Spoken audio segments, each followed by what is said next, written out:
The crimson fields of Meridian swayed gently in the warm breeze, their rust-colored stalks whispering secrets of a peaceful existence. Children's laughter floated through the air, mingling with the chirping of native birds that had grown accustomed to human settlers. Among these settlers was 12-year-old Alora Ashen, her dark hair tied in a practical braid as she knelt beside her small garden patch.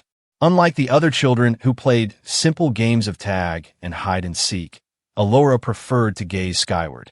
Even now, as she tended to her seedlings, her eyes drifted toward the lavender-tinted sky where stars were just beginning to appear in the early dusk. Alora, dinner soon, called her father, Marcus Ashen, from their modest, prefabricated home. He was a tall man with kind eyes that carried the weight of memories from a different life. "Coming," she replied, reluctantly turning away from her stargazing. As she walked back, she passed neighbors tending to their fields. Engineers turned farmers, professors become craftspeople. Meridian was populated by those who sought escape from galactic politics and conflict. Here, nearly 40 light-years from Earth, they had found their refuge. In the community hall, old screens occasionally flickered with fragmented news broadcasts. Earth, once the center of human influence in the galaxy, was now scarcely mentioned. After the Great Severance 70 years ago, Earth had closed its borders, severed communications, and retreated from galactic affairs. "Do you think Earth still cares about us out here?" Alora had once asked her father. Marcus had given her a sad smile. "Earth has turned inward, little star. They've sealed themselves away from the galaxy's problems. Nobody believes they'll ever return to us." That evening, as Alora helped her father prepare their meal, an unusual vibration shook their modest home. Plates rattled on shelves, and the lights flickered. "Earthquake?" Alora asked, though Meridian rarely experienced seismic activity. Marcus moved to the window, his body suddenly tense. "Get away from there," he said, his voice unnaturally calm as he pulled her from the window. The sky outside had darkened unnaturally, black clouds torn apart by approaching shapes. "Vorith," he whispered, the color draining from his face. Everyone on Meridian knew of the Vorith, a predatory species that prowled the galaxy's edges, descending upon vulnerable colonies with their distinctive wedge-shaped vessels. They left nothing but devastation in their wake. Alarms began to wail across the settlement as massive ships broke through the cloud cover. Their hulls gleamed like beetle carapaces under Meridian's twin moons, weapons already deploying. Community shelter. Now, Marcus grabbed a small bag from under the kitchen sink, an emergency pack he'd always kept ready despite the colony's supposed safety. They ran outside into chaos. Colonists scrambled in panic as the first energy blasts struck the settlement's perimeter. Buildings collapsed in fiery heaps.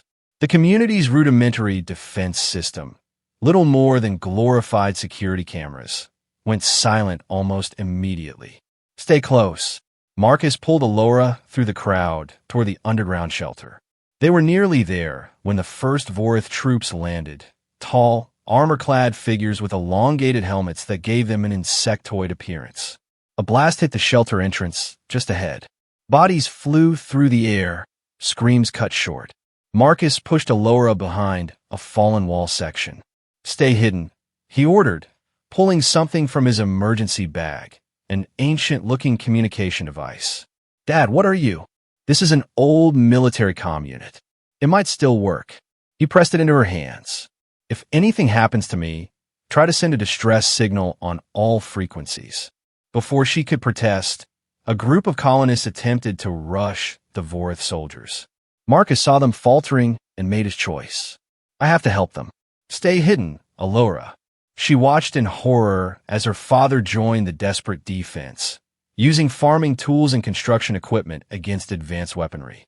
The colonists fought bravely, but they were hopelessly outmatched. When a Vorith commander raised his weapon toward a group of children, Marcus threw himself forward. The energy blast caught him squarely in the chest. He didn't scream. He simply crumpled to the ground, eyes still open, looking toward where Alora hid. She clamped her hand over her mouth to stifle her scream. Tears streamed down her face as she watched the Vorith methodically cutting down resistors and rounding up survivors.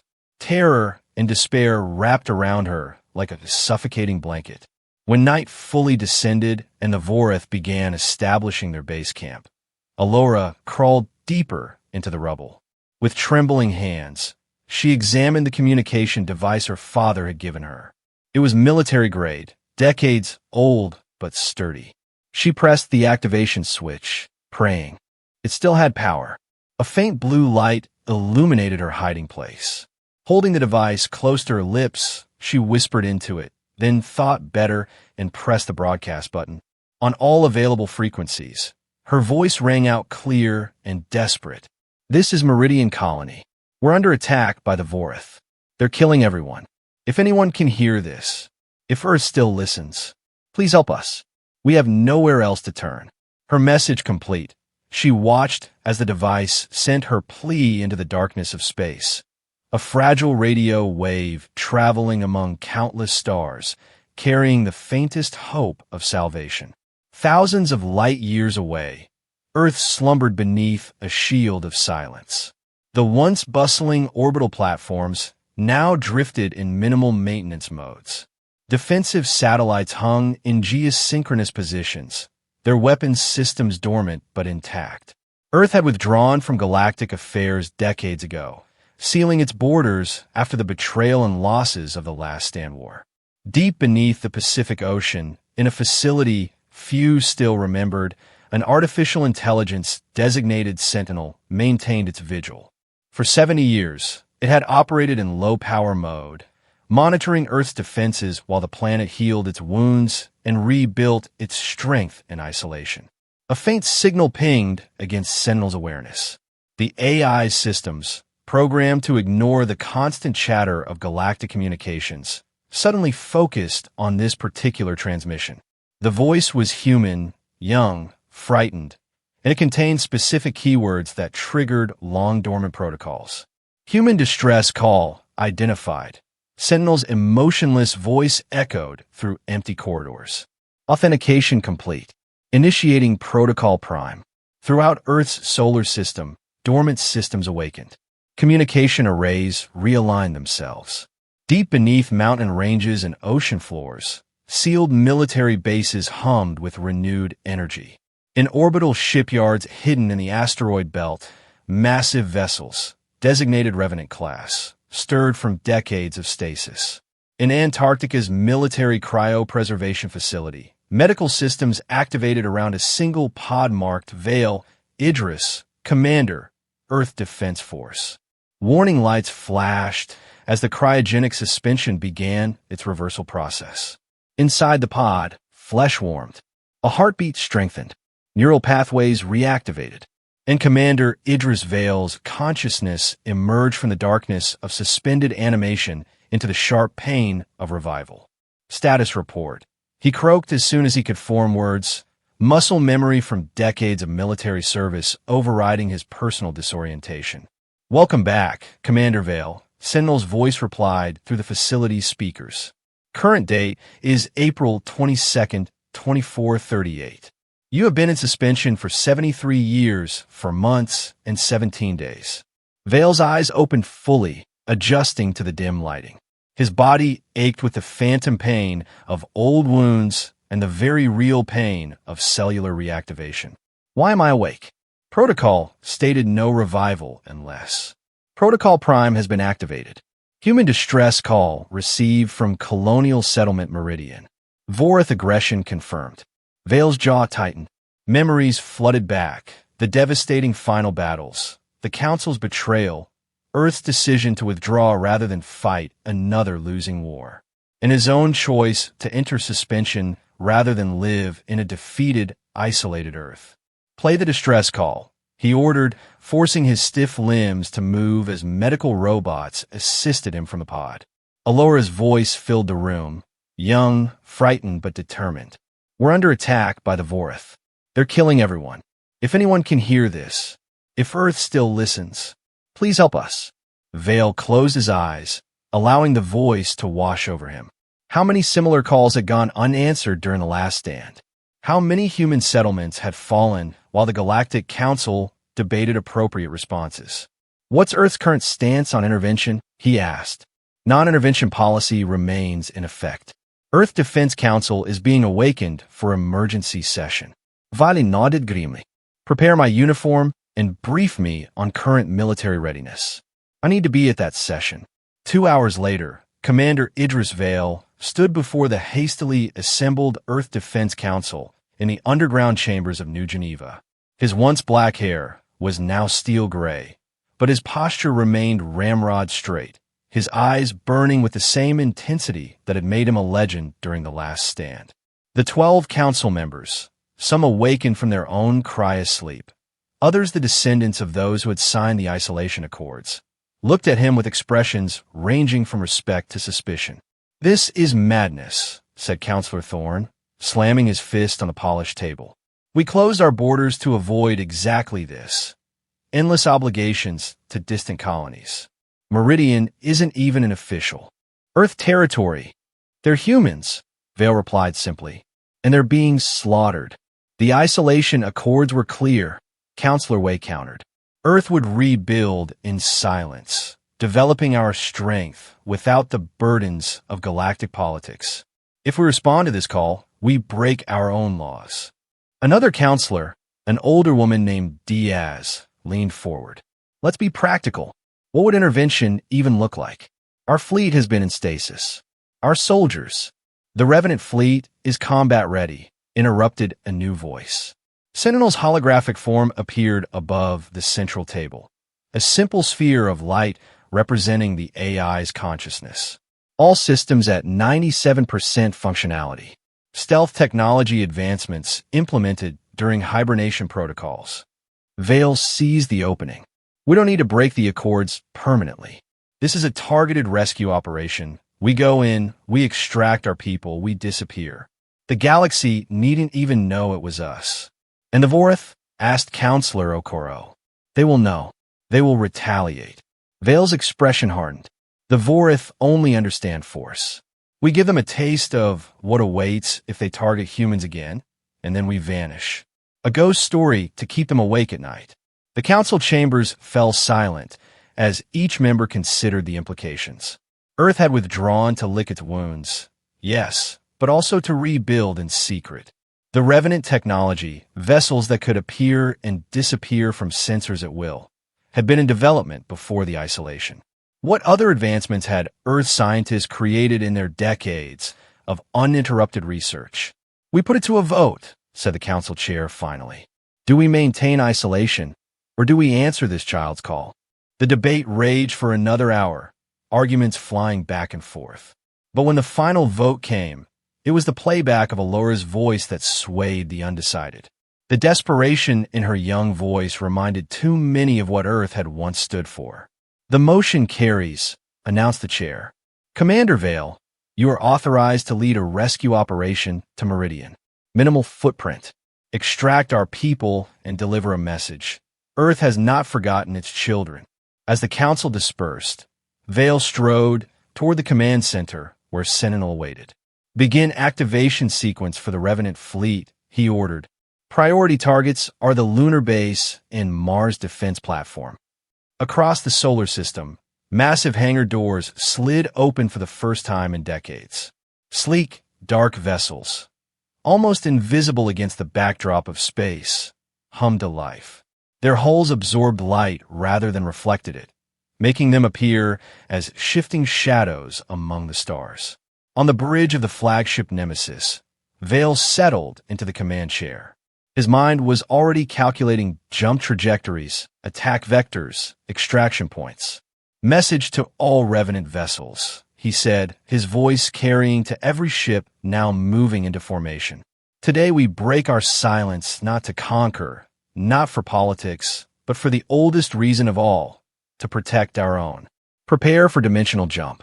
As the first wave of Revenant ships disappeared into fold space, Vale allowed himself a grim smile. The galaxy had forgotten Earth's fury. It was time for a reminder. 3 days had passed on Meridian since the Vorith attack. For Alora, each hour stretched into an eternity of fear and hopelessness. She had moved between hiding places, avoiding the Vorith patrols that systematically searched the ruins. From her various vantage points, she witnessed the horror inflicted upon her home. The Vorith had established processing centers where surviving colonists were categorized, some sent immediately to labor camps, others loaded onto transports bound for unknown destinations. The elderly and injured were simply executed, their bodies incinerated in mass pyres that burned day and night. Alora's current hiding place was the partially collapsed storage cellar beneath what had once been the colony's medical facility. She had found some emergency rations and a container of water, allowing her to stay hidden longer than might otherwise have been possible. The communication device her father had given her remained silent. Whatever hope she had placed in her desperate message had dwindled with each passing day. Yet she kept the device close, occasionally checking to ensure its power cell still functioned. Tonight, the Vorith had gathered a new group of prisoners in the colony's central square, now transformed into a staging area for their ships. Alora watched through a crack in the cellar doors as families huddled together under the harsh spotlights, surrounded by armed guards. A high-ranking Vorith officer paced before them, his elongated helmet featuring additional decorative elements marking his status. When he spoke, his voice was translated through a device at his throat, emerging as stilted but understandable English. "Resistance is noted and punished," he announced to the trembling colonists. 3 saboteurs were executed today. More will follow if work quotas remain unfulfilled. Alora bit her lip until she tasted blood. These saboteurs had likely been people simply too exhausted to continue the forced labor. She had seen how the Vorith worked their captives to collapse, then discarded them when they could no longer function. As the officer continued his pronouncements, something strange happened. The spotlights, illuminating the square, flickered momentarily. The officer paused mid-sentence, head tilting as he received a communication through his helmet. He barked orders, and several guards rushed to defensive positions. Alora felt it before she heard anything, a subtle vibration through the ground. The Vorith felt it too. Their organized formations dissolved into confused movements as officers shouted contradictory orders. Then came the first explosion, silent and blinding. Where a Vorith communication array had stood moments before, now there was only a smoking crater. No projectile had been visible, no weapon discharge detected. More explosions followed, each targeting Vorith equipment with surgical precision. Their anti-aircraft batteries began firing wildly into empty sky, energy bursts disappearing into the darkness without finding targets. "Sensor malfunction," a Vorith technician screamed. Multiple signatures appearing and disappearing. The commanding officer roared orders to form defensive positions around the captives, clearly intending to use them as shields. But before his troops could comply, dark shapes materialized from thin air directly in their midst. Human soldiers in sleek combat armor, unlike any Alora had ever seen in historical records, moved with practiced efficiency. Their weapons made barely audible whispers rather than the expected thunderous reports, yet Vorith soldiers fell with each discharge. At their center stood a figure whose very posture commanded attention. A tall, gray-haired man whose armor bore insignia Alora didn't recognize. He moved with the fluid grace of a veteran warrior, his sidearm finding targets with unerring accuracy. "Secure the civilians," he ordered, his voice carrying across the battle zone. "Second team, neutralize their command structure." The Vorith commander, realizing the threat this newcomer posed, charged directly toward him, energy blade activated. The gray-haired man sidestepped the attack with almost casual ease, drawing a combat knife that glowed with an inner light. The two leaders engaged in a brief but vicious exchange of blows. When it ended, the Vorith commander lay motionless on the ground, and the human stood unscathed. He activated a communication device on his wrist, speaking clearly. "All Vorith channels, all frequencies. This is Commander Idris Vale of the Earth Defense Force. Hear this and understand. You touched human lives. The consequence stands before you. Withdraw from this colony and all human settlements, or face extinction. He terminated the broadcast and turned to the stunned colonists. We're getting you out of here. Earth has not abandoned you. A shocked murmur ran through the group. Earth, the mythical homeworld, silent for generations, had sent rescuers? As the battle continued around the perimeter, Vale's soldiers began evacuating civilians toward landing zones where transport ships had appeared.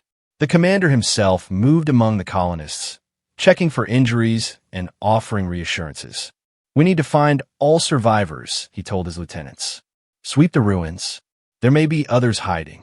Late into the night, as most civilians had been evacuated and the remaining Vorth forces had either been eliminated or retreated to their ships, Vale led a small team through the devastated settlement.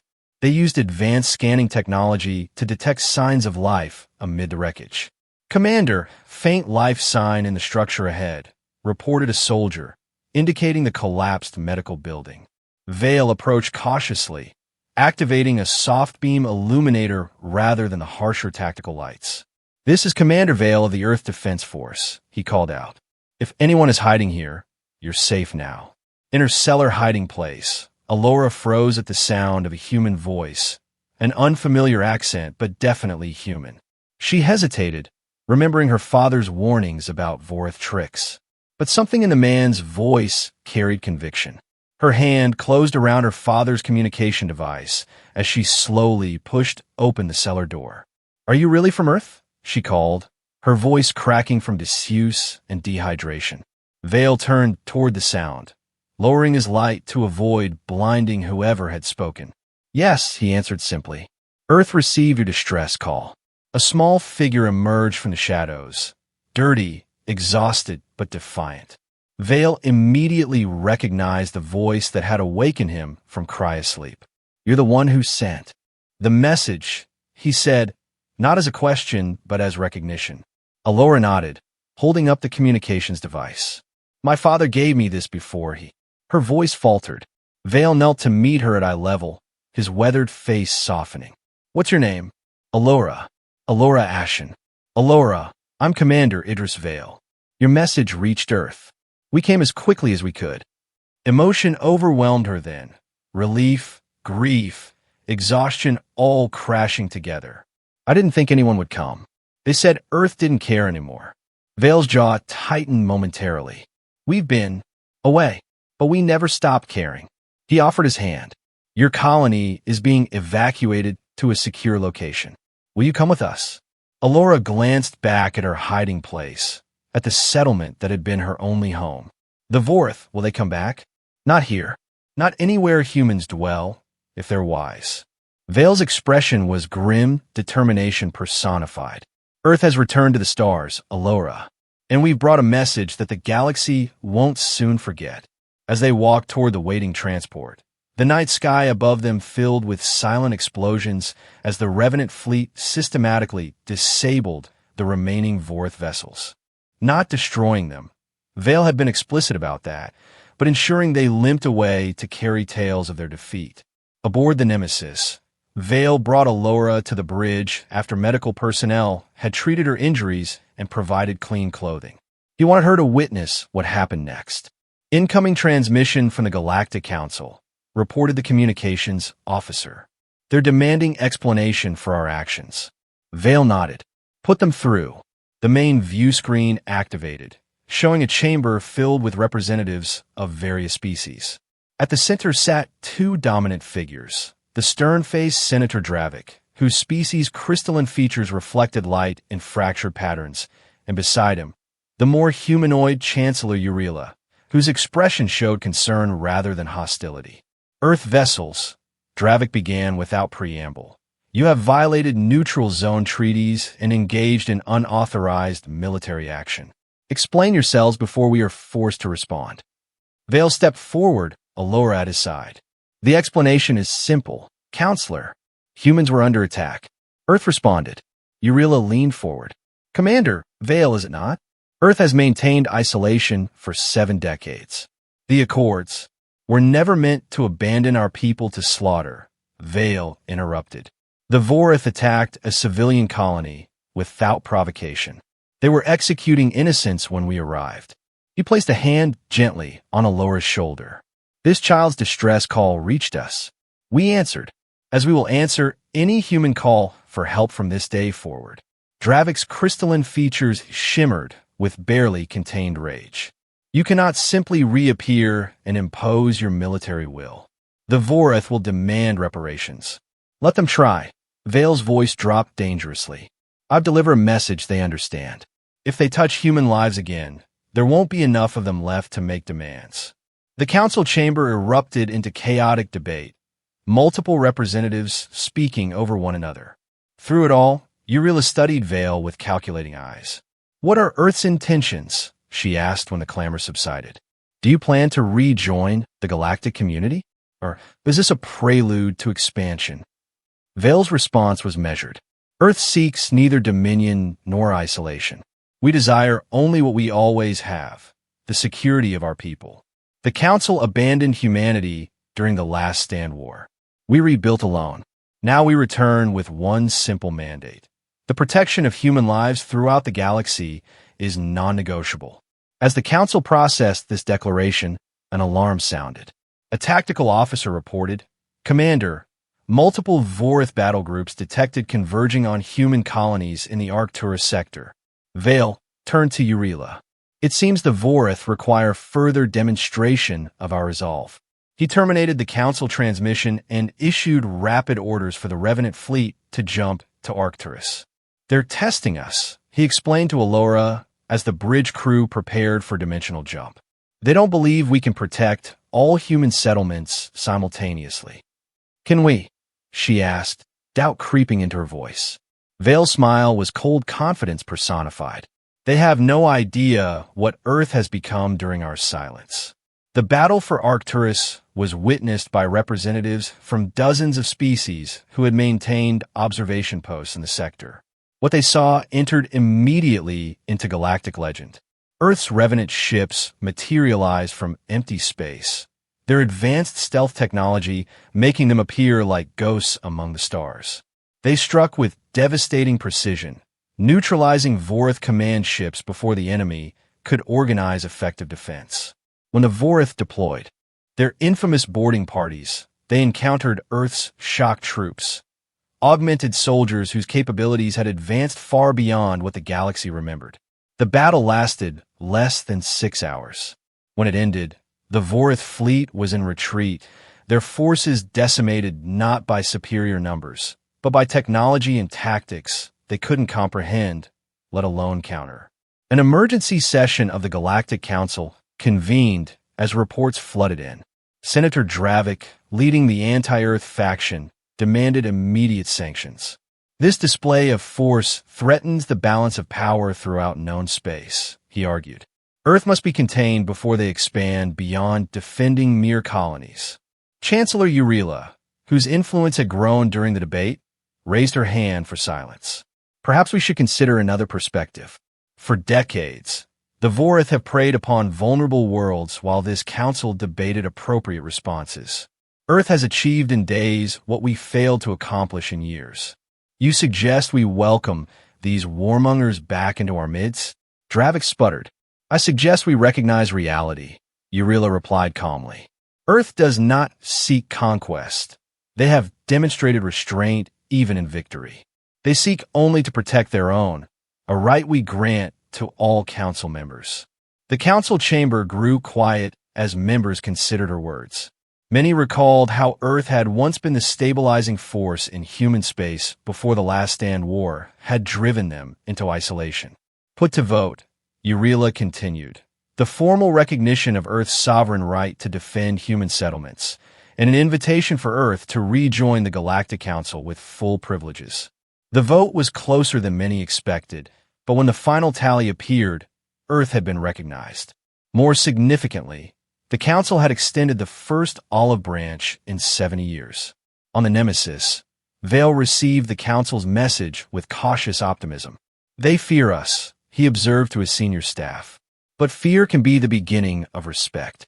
1 week later, Commander Idris Vale entered the Galactic Council chamber in person, the first Earth representative to do so since the Isolation Accords. He walked slowly down the central aisle, his dress uniform bearing the insignia of Earth's defense forces. Behind him came a small delegation, including Alora Ashen, now recovered from her ordeal and designated as a civilian witness to the Vorth atrocities. Vale carried with him a simple metal staff bearing Earth's flag, blue with the outline of the home planet surrounded by stars. When he reached the center of the chamber, he planted the staff firmly, the ceremonial gesture signifying Earth's return to galactic affairs. Earth accepts the Council's recognition, he announced, his voice carrying to every corner of the vast chamber.